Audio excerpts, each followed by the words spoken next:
Pula fogueira, ia, ia. Pula fogueira, io, io. Cuidado para não se queimar.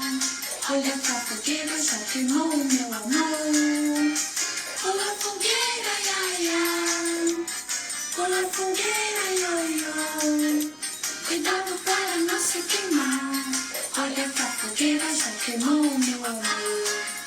Oi, meus amores, boa tarde, tudo bem? A aula já começou com música, a tia já começou cantando, não foi?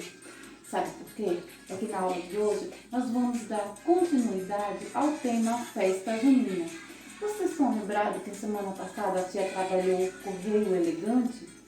Aqueles recadinhos de coração que a tia fez para vocês? Pois é, e hoje a tia vai dar continuidade trabalhando outros temas que a tia vai mostrar para vocês. No tema da festa junina, não tem só o Correio Elegante não. Tem músicas, tem roupas, tem comida, tem brincadeiras, né?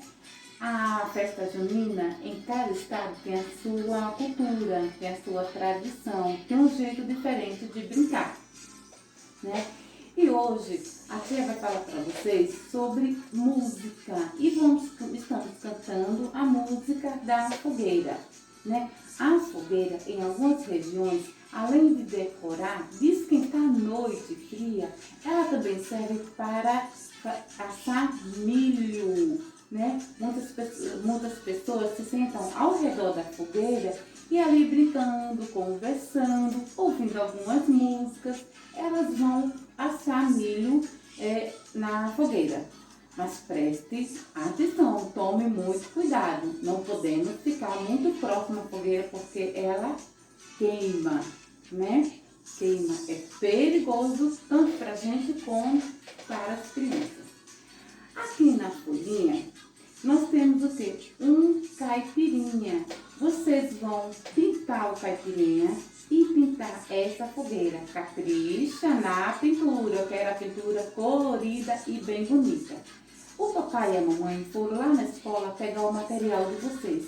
E dentro dessa sacolinha, a tia colocou lã. E o que é que vocês vão fazer? Vocês, com a ajuda da mamãe, a mamãe vai passar cola em cima dos pontilhados e vocês vão colar a lã em cima dos pontilhados, levando o caipirinha até a fogueira. Ele vai se esquentar ao redor da fogueira. Vamos lá fazer essa lição com capricho, terminando a nossa aula cantando a música Pula Fogueira. Pula fogueira, ia, ia.